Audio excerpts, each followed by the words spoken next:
Olá pessoal, tudo bem com vocês? Bom, quem acompanha o canal aqui já tem um tempo sabe que faz mais ou menos um ano eu fiz um vídeo chamado As 16 Vencedoras do Prêmio Nobel de Literatura. Aliás, sempre que eu falo o nome desse prêmio, tem gente que diz que é de um jeito, tem gente que diz que é de outro, e de qualquer jeito parece que eu tô falando errado. Então, vamos para a pronúncia sueca. Nobel. Muito bem. E falei que eventualmente eu leria então as obras dessas mulheres. E estamos aqui com um vídeo sobre isso. Então, esse aqui é o A Saga de Gösta Berling, da Selma Lagerlöf. Foi publicado pela Carambaia, com tradução do Guilherme da Silva Braga, que inclusive é o tradutor do Knausgård. Então eu vou deixar alguns tempos ali embaixo, eu vou falar um pouquinho sobre o prêmio nessa época, eu vou falar um pouquinho sobre a própria Selma, como ela chegou a receber o prêmio, e depois disso eu falo sobre o livro em si. Então se você quiser pular para algum desses trechos específicos, os tempos vão estar ali embaixo. Bom, como quem viu aquele vídeo talvez já saiba, mas o prêmio então foi criado e dado pela primeira vez em 1901, e o primeiro vencedor foi um homem francês, o Sully Prudhomme. Eu assumo que eu não conheço muito a obra dele, assim como de todos os primeiros vencedores. Eu acho que eu não li nenhum. Eu conheço um pouquinho de 1907, que é o Kipling, né, o Rudyard Kipling, mas mesmo assim não é algo que eu conheço em detalhes. O primeiro vencedor que eu já li depois disso foi o Knut Hamsun, que é de 1920, então tem um intervalo bem grande. Eu acho que isso serve para mostrar que desse começo acho que a gente já esqueceu, assim, uma grande parte desses autores não são mais tão comentados ou tão publicados, não só as mulheres desse período, né? Então depois do primeiro vencedor da França, a gente tem Alemanha, Noruega, França, Espanha, Polônia, Itália, Reino Unido, Alemanha, então Suécia com a Selma. Então ela é uma vencedora relativamente ali na primeira década, ela é a 10ª vencedora do prêmio. E o primeiro dado para a Suécia, o que é curioso, né? A gente já teve ali Noruega antes para ficar nos países mais próximos, a Alemanha também é um país próximo. Mas enfim, basicamente vencedores europeus até aqui, e continua por um tempo. Alguns europeus. Em 1913 ganha um escritor da Índia. E é isso. Esses são os meus comentários sobre o prêmio por enquanto. Me surpreendeu essa Índia aqui quando eu estava olhando hoje. Em 1913 eu achei interessante, então acho que é um prêmio que relativamente cedo se mostra, né, um pouco mundial. É bastante eurocêntrico, quando a gente compara assim, existem bastante. O número de escritores europeus ocidentais são bem maiores que de outros lugares, eu acho que isso é bem visível na lista, mas me surpreendeu que o primeiro de fora disso tenha já acontecido em 1913. Em parte pelo pensamento eurocêntrico e em parte também pela dificuldade de publicação e acesso a conteúdos de outros países nessa época. Então eu achei bem interessante essa questão. Eu fiquei pensando e tentei dar uma procurada no Google sobre outros prêmios que são voltados para a literatura mundial, uma produção mundial de literatura. Outra coisa que eu encontrei mais perto disso foi o International Booker Prize, que é um prêmio inglês, que vai premiar a literatura publicada em inglês naquele ano. Então premia tanto o autor do livro quanto o tradutor. Mas enfim, apesar de serem para autores estrangeiros que tenham sido traduzidos, ele tem esse viés um pouco mais local, que é traduzidos e publicados em inglês naquele ano, né? Então tem esse viés assim, um pouco mais local também, mas eu não consegui achar nenhum outro. Então, por favor, gente, tô torcendo para que existam e eu que não encontrei. Se vocês conhecerem algum, por favor, deixem embaixo nos comentários. Bom, falando um pouquinho da autora, então, sobre a Selma Lagerlöf em si, ela é a 10ª vencedora do prêmio, recebeu o prêmio em 1909. Ela nasceu em 1958 e faleceu em 1940. Viveu até que bastante tempo para a época na Suécia. Eu tô dando uma olhadinha aqui de vez em quando. Eu vi um vídeo na internet que dizia que ela tinha um machucado no quadril e isso fez com que ela tivesse uma infância um pouco mais caseira e doméstica do que a maioria das crianças da época. E por isso, segundo a pessoa desse vídeo, ela teria entrado em contato com a literatura mais cedo e tenha se apaixonado tanto por esse mundo dos livros. Ela também estudou bastante, se tornou professora e foi quando ela era professora que ela começou então a escrever e se dedicar à escrita também. Eventualmente ela deixa a sala de aula e vai ser só escritora e viver dos seus escritos, o que é bem interessante. Então ela recebeu o prêmio em 1909 e esse aqui, o livro sobre o qual a gente vai falar hoje, é o primeiro livro dela, publicado em 1891. Então vamos ver que deu um pouco menos de 20 anos, né? Deu 18 anos entre ela começar a carreira dela, ao menos publicar a carreira dela, e ganhar o prêmio, que eu achei interessante, né? Eu acho que existem escritores ali da lista que provavelmente tiveram carreiras mais longas até receberem o prêmio. A gente tem um outro livro dela publicado no Brasil, pelo que eu encontrei no mercado agora, que se chama O Anel dos Lovenskoy, traduzido pelo Carlos Rebelo, publicado pela editora Wish. Vou deixar a capinha aqui do lado. Não sei se eu vou ler tão cedo. Quando a gente chegar a falar sobre o livro, vocês vão ver que eu não amei tanto assim o livro. Então, não sei se eu vou continuar seguindo a obra dessa escritora, mas enfim, foi uma leitura interessante mesmo assim. Eu vou colocar ali embaixo também o link do discurso dela na cerimônia de entrega do prêmio. Eu achei curioso, é um discurso em que ela fala bastante sobre o pai dela já tinha falecido, e há uma espécie de conversa com o pai dela sobre o prêmio, e como ela tá surpresa, e o pai responde e tal. Achei interessante, curioso, essa necessidade dela de retomar essa figura masculina justamente nesse momento, mas achei interessante ela optar talvez por um discurso não tão óbvio, né? Um discurso de um diálogo, e um diálogo ficcional, né? Um diálogo que ela supõe que teria com o pai, que ela não tá tendo porque o pai dela já tá morto. Então achei uma escolha curiosa. Eu vou deixar o link para a versão em inglês, tá no próprio site do prêmio.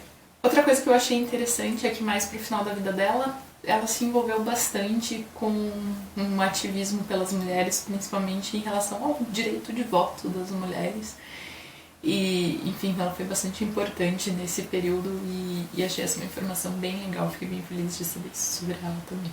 Bom, indo então para a obra dela, a frasezinha, né, a descrição do porquê que ela recebeu o prêmio foi: em apreço ao sublime idealismo, à imaginação vívida e à percepção espiritual que caracterizam seus escritos.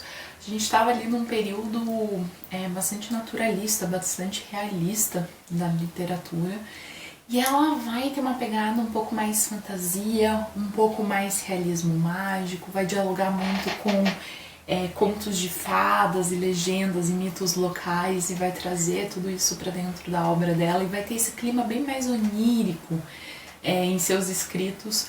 Então ela acaba se distanciando bastante da literatura, do resto da literatura que estava sendo produzida, e eu acho que isso tem a ver então com essa descrição, né, do prêmio, essa sensibilidade para outras coisas que não estavam sendo tão valorizadas na literatura daquela época. Vamos lá então pro livro mesmo, A Saga de Gösta Berling. E é um livro curioso porque ele já começa com 2 prólogos. A gente tem o prólogo 1 e o prólogo 2, e depois disso a gente tem o panorama, que mostra um pouco pra gente o cenário da história, e por aí continua. No prólogo 1 a gente conhece esse pastor que se chama Gösta Berling, tá ali meio que no começo da sua carreira, mas tá indo bem, até que acontece ali uma coisa, um deslize, uma questão de comportamento, e enfim, a cena meio que acaba deixando algumas pontas abertas, e no segundo prólogo a gente vai conhecer um mendigo, uma pessoa que está ali pedindo por sua vida, pedindo por comida, e acaba sendo adotado, talvez não, acaba sendo apadrinhado por uma senhora e se torna um dos cavaleiros dessa senhora. Então a gente tem logo essa personagem que vem de um campo religioso, que por problemas de comportamento, vai se tornar um mendigo e a partir disso vai se tornar um cavaleiro. Então a gente tem todo esse cenário levemente medieval, essa ideia dessa senhora de terras e desse grupo de homens que são os cavaleiros que vão resolver as coisas para ela, e a partir disso a gente tem as aventuras desse grupo, girando principalmente em torno dessa figura principal, que é a Augusta Belli. Então a gente meio que vai ter uma estrutura de contos, assim, a gente tem pequenos acontecimentos, pequenas sagas, pequenas aventuras, e elas vão se fechando em si mesmas, com algumas ligações entre elas, mas é uma estrutura que me lembra muito, por exemplo, o Aventuroso Simplicíssimos, que é um livro da Idade Média, tem vídeo aqui no canal, vou deixar o link ali em cima também. Então ele é um livro que retoma muito dessas características e dessas tradições. Esse capítulo panorama eu acho muito interessante porque eu acho que deixa muito visível essas características que são mencionadas ali na frasezinha do prêmio, porque é o momento em que a gente vê um pouco dessa linguagem dela se formando. Então tem aqui uma descrição de uma planície, um lago, as montanhas azuis, essa era a paisagem em meio a qual Augusta Belli e os cavaleiros de Equby passavam sua alegre existência. Fala do lago, a origem do lago, floresta, enfim, toda essa descrição bastante física dessas imagens que pra gente acha que são meio típicas quando a gente pensa em Suécia. E ela fala o seguinte: mas o lago não se contenta com essa vida de brincadeiras e afunila-se em um estreito delgado, abre caminho em meio a montes de areia no sul e busca para si um novo reino. E de fato encontra, torna-se maior e mais amplo, tem enormes profundezas a preencher e um panorama exigente a embelezar. Então, em vários momentos, quando ela está fazendo essas descrições de ambientes ou de coisas mais físicas, ela vai ter esse jeito de descrever como se essas coisas tivessem uma personalidade, tivessem uma agência nessas ações, como se o lago quisesse montar um lugar de determinado jeito e por aí vai. Então é muito sutil a maneira com que esse realismo mágico vai entrando na narrativa dela, mas muito bonitinho também, eu acho bastante fofo. Um outro tema que é recorrente na literatura, da Idade Média, que aparece aqui também, é a ideia do pacto com o diabo. Eu não quero dar muitos spoilers de como isso de fato acontece, como esse tema é trabalhado aqui, porque eu achei bastante inesperado e eu acho que vale a pena manter esse aspecto inesperado, mas achei interessante como ela está em diálogo com essas tradições e ela está retomando esses temas, mas ela não vai fazer isso de um jeito muito óbvio, ou muito explícito, ou muito parecido com o que já estava sendo feito. Ela vai dar ali uma brincadeirinha dela e eu achei isso bastante interessante. Outra coisa que me marcou bastante do livro é que tem uma conversinha com o leitor o tempo todo. Tem um jeito que essa narração vai cutucar a gente, vai provocar a gente. E eu acho que funciona, assim, é de um jeito legal. De resto, eu diria que esse não é o tipo de livro que eu mais gosto. É uma narrativa que se estende bastante. É um livro relativamente comprido. Ele não é tão grande assim, ele tem 400 páginas. Mas é uma narrativa que se estende. E daí, essas revoltas e reviravoltas e aventuras e não sei o que, não é o tipo de literatura que eu mais gosto. Então, apesar de achar bem interessante, de entender vários aspectos bastante valorosos da obra dela, provavelmente não é uma autora que eu vou continuar lendo por conta disso. De qualquer forma, foi uma experiência interessante conhecer esse movimento e conhecer essa escritora. E, enfim, para quem acha que gosta de narrativas de Idade Média, eu acho que esse livro retoma e refaz elas de um jeito bem diferente. Ela não tá mais na Idade Média, não é uma narrativa típica de Idade Média, mas acho que é um livro que funciona para fãs de literatura de Idade Média, porque ele vai operar e vai brincar com vários desses formatos, assim, dessas convenções. Então acho que é um livro que vale a pena para esse tipo de público, principalmente. Bom, então a Zelma Lagerlöf recebeu o prêmio em 1909 e a mulher seguinte a receber o prêmio foi a Grazia Deledda, uma escritora italiana, e foi em 1926. Eu já li um livro da Grazia Deledda, que é o Juncos ao Vento. Na época, se eu não me engano, eu fiz vídeo sobre ele aqui pro canal, eu tô em dúvida. E eu acho que eu escrevi sobre ele pro Rascunho também, eu vou deixar esses links ali embaixo. Então acho que pra esse momento, pelo menos, eu não vou ler nada da Grazia Deledda. Se a gente for seguindo a ordem cronológica, a próxima foi logo depois da Deledda, foi a Sigrid Undset, uma escritora da Noruega, em 1928. Então, eventualmente, eu vou ler algo da Sigrid. Não tenho certeza se eu vou fazer essas leituras em ordem cronológica, eu acho que eu tenho outras coisas que eu quero ler antes.